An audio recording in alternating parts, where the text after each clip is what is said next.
चाहे वो पोषण सखी हो, चाहे आपका ये स्वच्छ भारत मिशन का मामला हो, इन लोगों के लिए सरकार को चाहिए कि वैकल्पिक व्यवस्था करना चाहिए।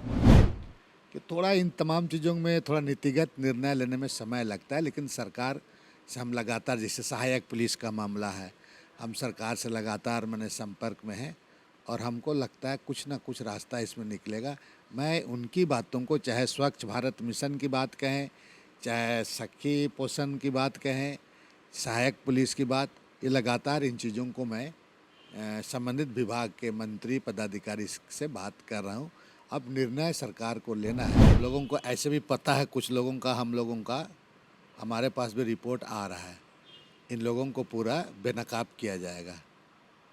और हमारे ही कुछ लोग हैं, मैंने सूप में ही छेद है तो छलनी को क्या दोष दिया जा सकता है। नमस्कार, आप देख रहे हैं द फॉलो अप।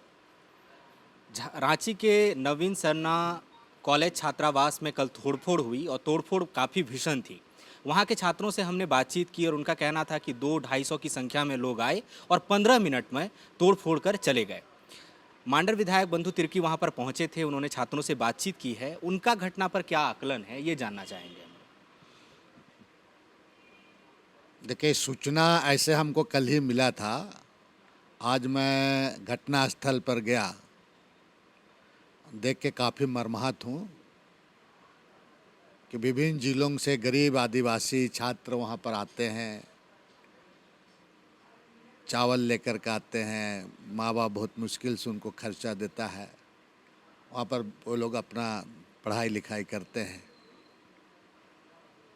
और असामाजिक तत्वों के द्वारा जो वहाँ तोड़ फोड़ किया गया, ये बिल्कुल ही चिंता का सवाल है। चूँकि ये तो पूरा एक तरफ से कहा जाए कि शहर का सेंटर का, राजधानी के मामला है, राजधानी में तो निश्चित रूप से कानून व्यवस्था पर सवाल भी खड़ा होता है। इन तमाम चीज़ों को लेकर मैं प्रशासन से मिला, एसएसपी से, डीसी से बातचीत भी हुआ और प्रशासन को ये कहा गया कि भाई सीसीटीवी वहाँ समुचित व्यवस्था कराएं, प्रोटेक्शन दें लड़कों को और जो भी दोषी हैं उसको जल्द से जल्द उस पर उनको पकड़ा जाना चाहिए, उन पर कार्रवाई की जानी चाहिए। एसएसपी महोदय ने पूरा आश्वस्त किया है, चूँकि काम तो प्रशासन को करना है, इसलिए समय उसको दिया जाना चाहिए।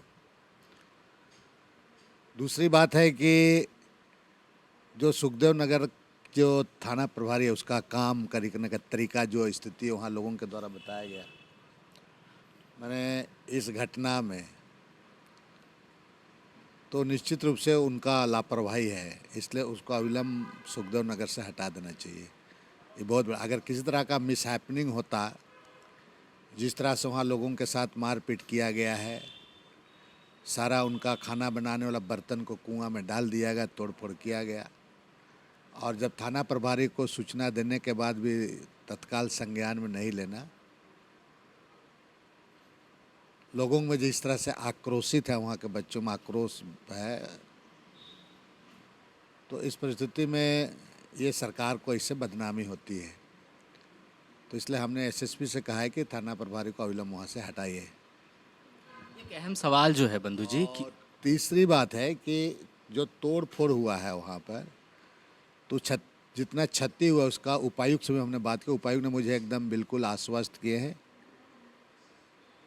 कि शनिवार को एक टीम जाएगी, उसका आकलन करेगी और 3 से 4 दिन के अंतर्गत पूरा जो रिपेयरिंग उसको रहने लायक बना दिया जाएगा। अभी तत्काल में शौचालय को भी तोड़ा गया है, वहाँ पर बच्चे वहाँ रहते हैं।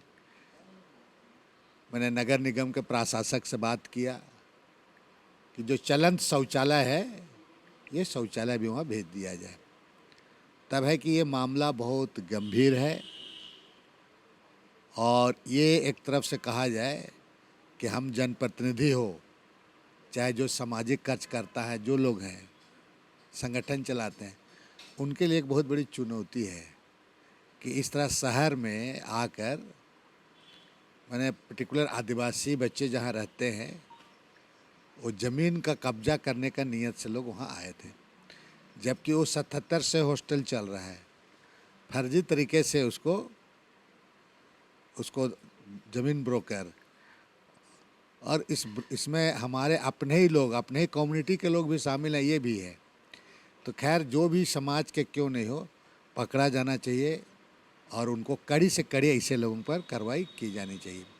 मुझे विश्वास है कि प्रशासन, हम तमाम जो 3 विधायक गए थे, एक पूर्व विधायक गया था, तो इस मामले को संज्ञान में लेते हुए इस पर अविलंब कार्रवाई करेगी। और अगर आपका नहीं होता है तो आने वाला दिन में सदन है आपका, सोमवार से सदन का आरंभ होना है, तो मामला को सदन में भी लाया जाएगा। ये बहुत चिंता का सवाल है और इससे सरकार को बदनाम करने का एक साजिश चल रहा है।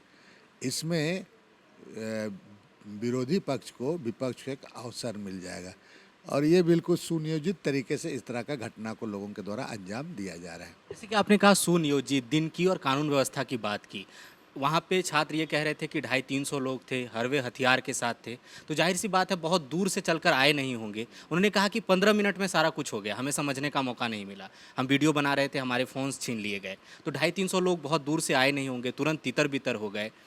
तो कई एंगल है, तो इसमें अगर कहा जाए कि आदिवासी छात्रों को निशाना बनाने के लिए किया गया, तो बाहर से लोग आए नहीं थे, आसपास के लोग होंगे, कोई और भी एंगल आपको लगता है हो सकता है? ये तो जांच का विषय है, प्रशासन इस पर जांच करेगी। इस पर अभी किसी तरह का तुरंत में बोलना जल्दीबाजी होगा, मगर हम लोग इस मामले को लेकर काफ़ी गंभीर हैं और इसको तह तक पहुंचाएंगे, छोड़ेंगे नहीं इसको।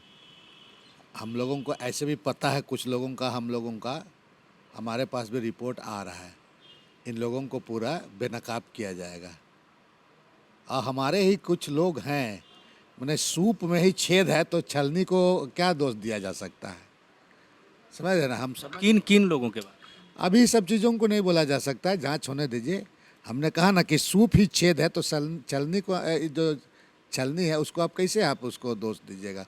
कुछ लोग हैं, ये समझ में आ जाएगा, बहुत जल्द सारे चीज़ सामने आ जाएगा।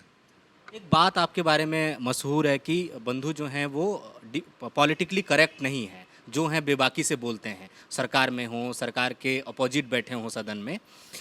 जो एसबीएम कर्मचारी हैं, उनका हड़ताल आपने तुड़वाया था, उन लोगों से बातचीत की, हमने कहा कि उनके आश्वासन पर हमने तोड़ा था हड़ताल और कहा था कि आप लोगों की मांगों पर विचार होगा।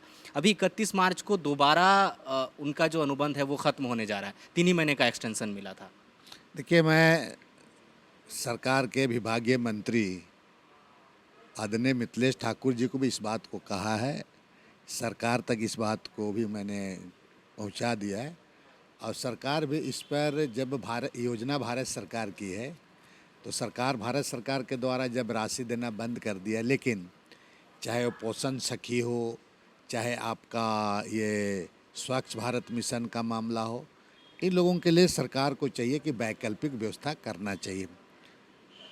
मैंने, चूँकि यहीं के बच्चे हैं, आप इनको मैंने बाहर नहीं निकालना चाहिए, कुछ रास्ता निकालना चाहिए और सरकार भी इस दिशा में काम करे। तब क्या है कि थोड़ा इन तमाम चीज़ों में थोड़ा नीतिगत निर्णय लेने में समय लगता है, लेकिन सरकार से हम लगातार, जैसे सहायक पुलिस का मामला है, हम सरकार से लगातार मैंने संपर्क में हैं और हमको लगता है कुछ ना कुछ रास्ता इसमें निकलेगा।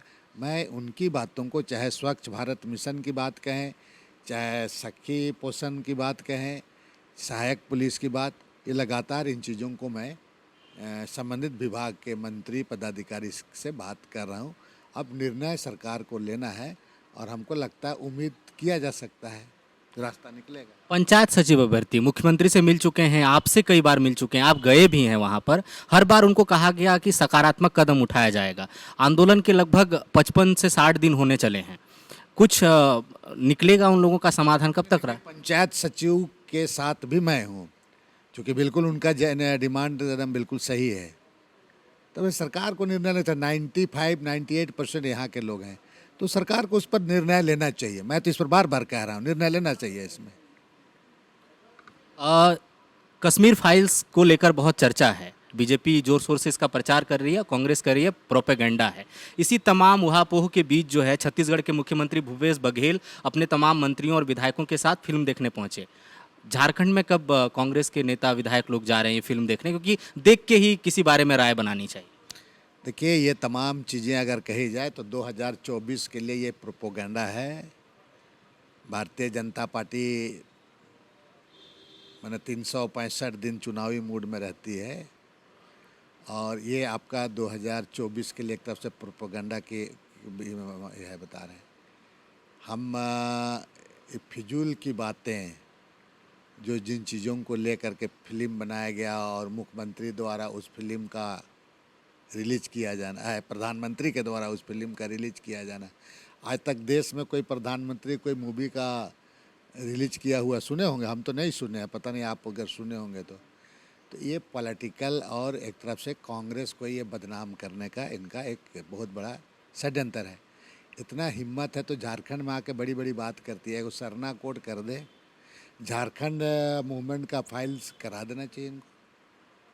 आप कह रहे हैं कांग्रेस को बदनाम करने की साजिश, लेकिन कश्मीर में जब ये घटना हुई तब तो बीजेपी समर्थित सरकार थी, तो आपको क्यों परेशानी? आप तो निशाना भी नहीं बन रहे हैं उसमें। नहीं, ये तमाम चीज़ों को जिस तरह से परोसा जाएगा तो एक तरफ से समझ लीजिए कांग्रेस को ही डेमोरलाइज करने के लिए ये पता इनका स्ट्रेटेजी है। आपका पूर्व चुनाव के समय पुलवामा कांड हुआ था, अभी इसको उसी तरीके से उन्होंने लेने का काम करेगा ये लोग। मैंने 2024 का तैयारी है, इसलिए प्रोपेगेंडा है इसको कहा जा सकता है। आगे जो स्थानीय और नियोजन नीति का मसला है, सड़क पर एक मतलब जैसे जो नरसंहार की बात है, 1990 के नरसंहार की बात है, पलायन है, तो उनकी समस्याओं को लेकर जैसे आप लोग कहते हैं कि ठीक है आपकी सरकार थी तब आपने कुछ नहीं किया, पिछले 7 साल से आपने क्या किया, लेकिन उसके पहले तो कांग्रेस पार्टी की ही सरकार थी, तो कश्मीरी पंडितों का आज तक पुनर्वास क्यों नहीं हो सका? अरे भाई ये बात हटाइए ना, आसाम में 1947 में गए यहाँ के आदिवासी लोग, अभी तक उसको ट्राइबल का दर्जा नहीं दिया गया। यही भारतीय जनता पार्टी कहा था कि हम इसको ट्राइबल का दर्जा देंगे, MOBC अभी तक कहलाए जाते हैं वहाँ पर। कहाँ करती है ये? जहाँ तक कश्मीरी पंडितों का मामला है तो अपने भी तो सरकार था, आपका मुफ्ती महबूबा के साथ सरकार बनाया था उनके साथ में, इस चीज़ों को दिखता नहीं है। अपने भी तो सरकार बनाया था उनके साथ में, गलतफहमी लगा के आप घूम रहे थे। अभी जो राज्य में एक ज्वलंत मुद्दा है, सबसे ज़्यादा जिस चर्चा है, सड़क पर जो लोग हैं वो कह रहे हैं कि पहले आप नीति तय कर लीजिए फिर नियुक्ति की बात करिएगा। स्थानीय नीति को लेकर सदन में भी चर्चा हुई। बंधु तिर्की क्या व्यक्तिगत क्या राय रखते हैं 1932 या किसी पर? लगातार सदन में भी इस बात को कहा हूँ कि हमारा पार्टी का स्टैंड साफ है। आदरणीय राहुल गांधी जी ने के द्वारा हमें कहा गया है कि झारखंड का जो विचारधारा है वो झारखंड का विचारधारा झारखंड में चलेगा, नागपुर का विचारधारा नहीं चलेगा। और कोई भी नीति बने तो झारखंड के ऐतिहासिक पृष्ठभूमि को लेकर के वहाँ पर नीति बने। इसलिए मैं सदन में एक बार नहीं 2 बार 3 बार मैंने कहा है कि कांग्रेस पार्टी का स्टैंड साफ है कि खतियान को आधार मानते हुए जो अंतिम सर्वे हुआ है उसके अनुसार आप स्थानीय नीति बनाएं। तब है कि इसमें हमारे कुछ पार्टी लोग, हमारे पार्टी के लोग कुछ बोलते हैं कि नहीं उनका निजी बयान है, लेकिन मैं जो राहुल गांधी जी का है उसी लाइन पर मैं कहा हूँ। तब इसमें भी माननीय मुख्यमंत्री जी को चाहिए कि सर्वदलीय बैठक बुला ले और उनकी भी राय ले ले, चूँकि अगर ये नीति माननीय मुख्यमंत्री जी बना लेते हैं तो माननीय मुख्यमंत्री का बहुत बड़ा अचीवमेंट उपलब्धि होगा। ऐसे भी वो करेंगे, जिस तरह के सरना कोर्ट के बारे में विशेष सत्र बुला करके उन्होंने बिल पारित किया। आने वाले दिन में देखिएगा ये स्थानीय नीति को भी हेमंत सोरेन निश्चित रूप से वो आपका करेंगे, बाकी दूसरों से ये हो नहीं सकता है, यही करेंगे। तब है क्या कि नीतियां बनाने में थोड़ा समय लगता है और ऐसे भी अगर इन चीज़ों को बहुत बारीकी से नहीं ध्यान दिएगा तो कल कोर्ट में चला जाएगा, कल कई तरह का आलोचना होंगी पूरा।